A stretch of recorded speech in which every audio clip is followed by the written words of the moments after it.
Hello, how are you? Hi, good, I'm fine. Alright, what's your name? What? What's your name? I can actually hear. Leah Ziegler. Okay, so where are you from? What do you do? I'm a student at St. Michael's College. I'm a biology major and peace and justice minor, and I helped create the Dear Hillary campaign for the Congo. Oh, wonderful. Why did you do that?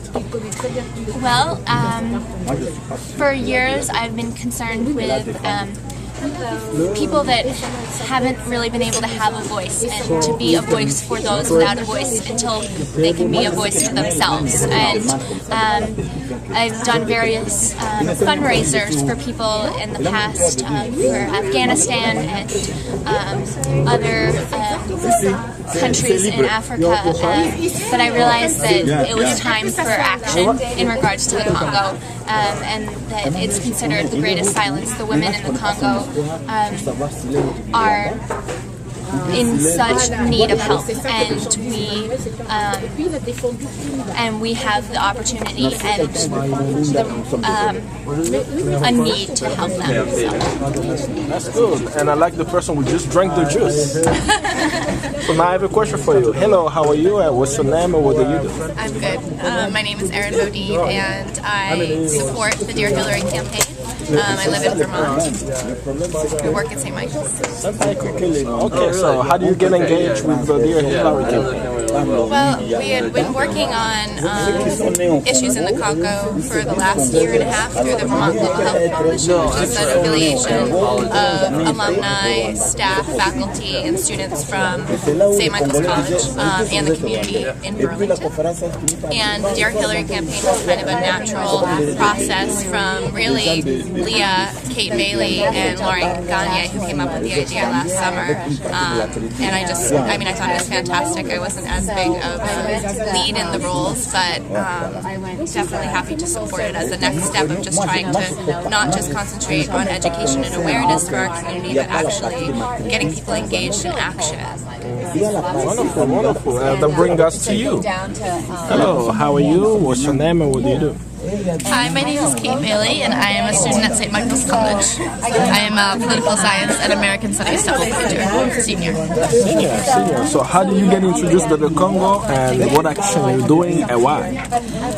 I actually got introduced to the situation in the Congo through my work in the Student Global AIDS campaign, and from there we put on Women, War, and Displacement Week my sophomore year of college, and so we got involved with our local Congolese refugee community and built strong relationships with them, and realized that they had an even greater need for advocacy for the people in the Congo. And so through the Vermont Global Health Coalition and other weeks of advocacy, the Dear Hillary campaign was created, and we decided to take our movement outside of Vermont and go nationwide, and we were really successful in networking with people around the country and around the world, and got a lot of support for people of the Congo.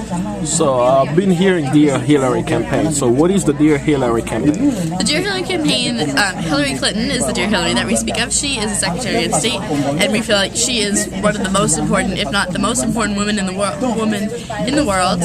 And we wanted to target her and ask her to make the women of the Congo a priority for the United States and to bring peace in the DRC. So October 26th is her birthday, and we decided to write her birthday cards in the form of postcards that said happy birthday as a gift to yourself and to the women of the world.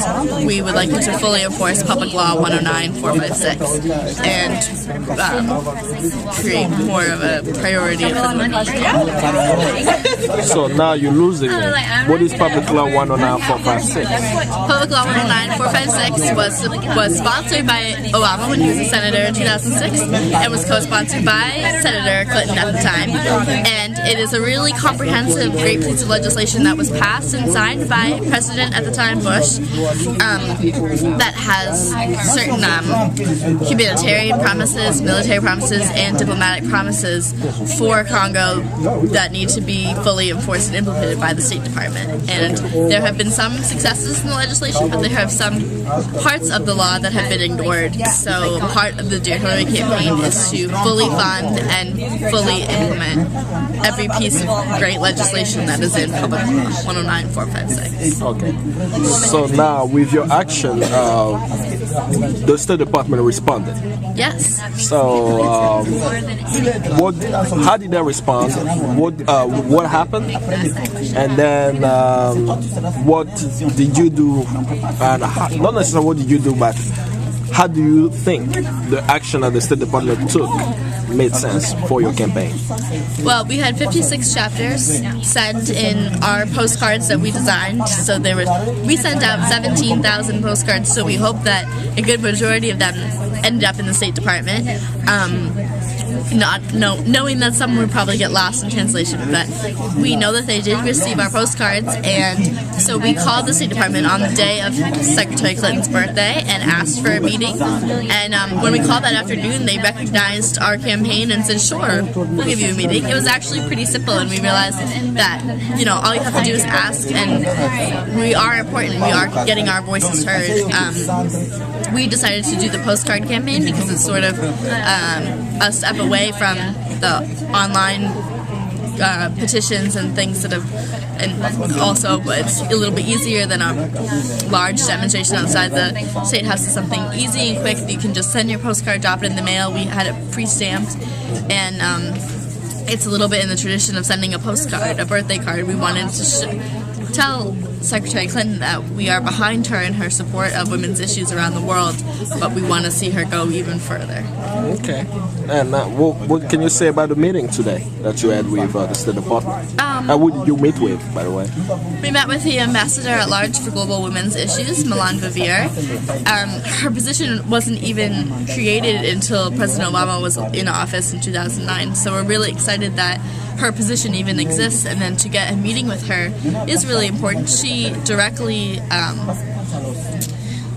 answers to Secretary Clinton, and we know that they're personal friends, so we hope that they will have some conversation around the dinner table about our campaign and about the DRC. It could never be talked about enough, really. We always want to create that awareness, but also we hope that I think that she was sort of on the defensive, saying that we're doing all we can, but she knows that we're not satisfied, and I was happy to see that she wasn't satisfied either.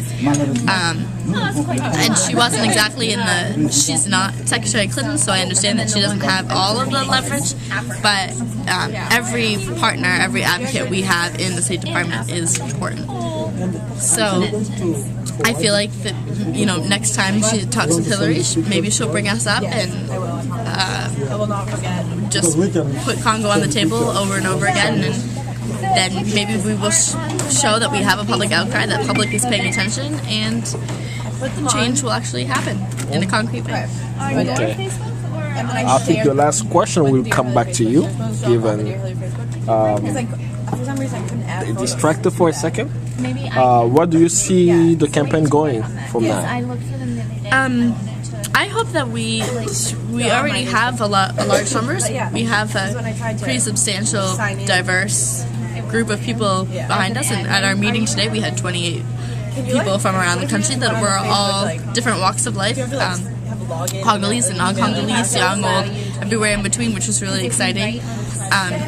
But I hope that we even grow our network to be bigger and bigger and show that we have a worldwide push. I feel like, nothing is going, the power, the sort of the red button to stop the conflict is definitely in Washington or with the people that are elected officials, but the only way they're going to push that button and really bring peace is if they're really pushed to do it.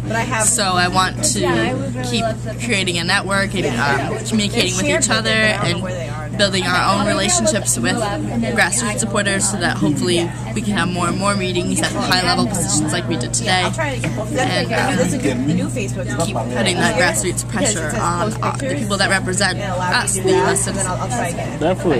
I may not speak for every Congolese, but I know that Congolese are very thankful for your action, and we hope you continue. Thank you. We appreciate the Congolese community, and that's why we're involved, because we have such a great Congolese community in our community, and you know, it's a very personal and political issue for us. All right, breaking the silence. All right, right on.